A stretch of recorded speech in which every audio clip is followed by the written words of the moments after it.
Elevate. It's Matt coming at you with another episode of A Deeper Dive. And as always, joining me, Roni, what? Hey, Impact. What up? Yeah, a shout out to Impact as well. Sorry, I wasn't trying to cut you guys out.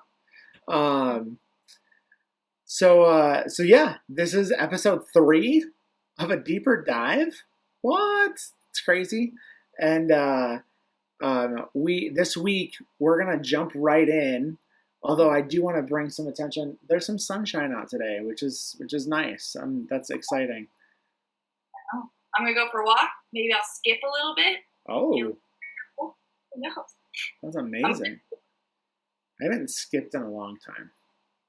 Actually, I haven't done any physical activity in a long time. Who am I kidding? Anyway, all right. So we're gonna jump right in, and this week's reading in Journey Through Mark was chapters 9 through 12, and I want to jump right in because I love the passage that really stuck out to me this week is a passage that's stuck out to me for a really long time, probably honestly since middle school or high school. It's this interaction that we find in Mark chapter 10, I think starting in verse 46, where Jesus has this interaction with Bartimaeus, who is this blind guy sitting on the side of the road outside the city. And I love the interaction because there's this crowd that's gathered around Jesus. They know he's this miracle worker, and so naturally he draws attention, much like myself. Cool person. Just kidding. That was a joke. But no, he's a miracle worker. He draws attention. So there's crowds following this guy, following Jesus.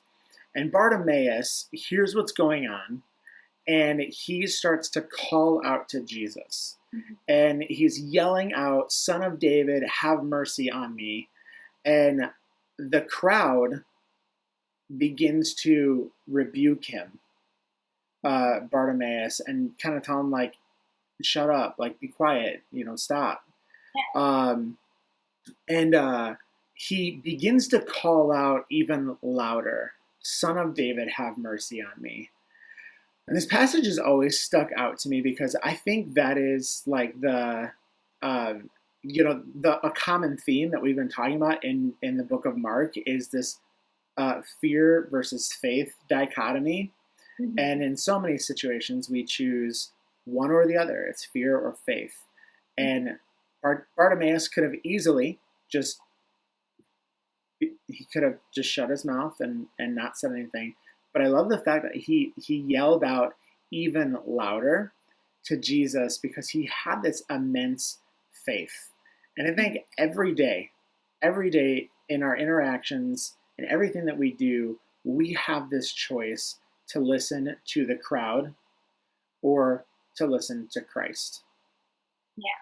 And I've always found that to be interesting. Which voice is louder in your head? Because that drives a lot of our actions. That drives a lot of what we do. If we care more about what the crowd thinks of us than what Christ thinks of us, then that's going to change our behavior. I heard somebody say one time that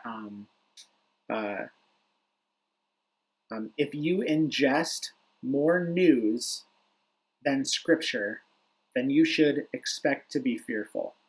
And that always stuck with me because right now, with what's going on in the world, we're in a season where we are bombarded by news. And it's not good news. It's devastating. And so it's like all the more reason that we need to make sure that the voice of Christ is that much louder than the voice of the crowd so that we can be living and leaning more into faith than fear. And so that's what stuck out to me this week. What about you, Roni? No, I think that's great. And I love that passage too. And I always wondered if I would be as bold as Bartimaeus. And I hope I would be. But, you never know until you're in that situation. But for me, what really stuck out was a passage in today's reading in chapter 12. And it starts in verse 28, and it's when one of the teachers of the law sees that Jesus has been giving some good answers because they've been trying to trip him up and get him to give a bad answer or get him to discredit himself, but he's not doing that. And so this teacher asked Jesus, of all the commandments, which is the most important? And I love the way Jesus answers, and I think it's something we hear all the time, but this is what he says. Hear, O Israel, the Lord our God, the Lord is one. Love the Lord your God with all your heart, with all your soul, with all your mind, and with all your strength. The second is this, love your neighbor as yourself. There's no commandment greater than these. And I think that's something we hear all the time, but what I love in this passage is then how this teacher responds. And I think it's something that we should pay attention to, and this is what he says to Jesus. In verse 32, he says, well said, teacher, the man replied. You are right in saying that God is one and there is no other but him. To love him with all your heart, with all your understanding, and with all your strength, and to love your neighbor as yourself is more important than all burnt offerings and sacrifices.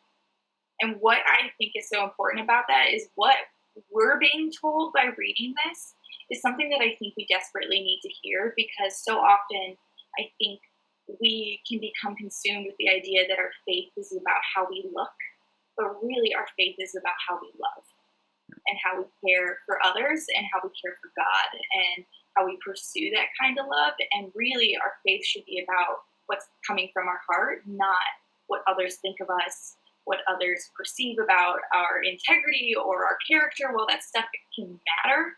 That's not really what it's about. It's about how we love God and how we love others. And so I just always think that's such a good reminder. And I always feel like that challenges me when I read this passage, but I love that so much. And I feel like it really ties well into the question at the end of this reading, which is, where in your life do you give out your wealth or area of abundance? And where could you challenge yourself to give out of your poverty or an area that you feel like you're lacking?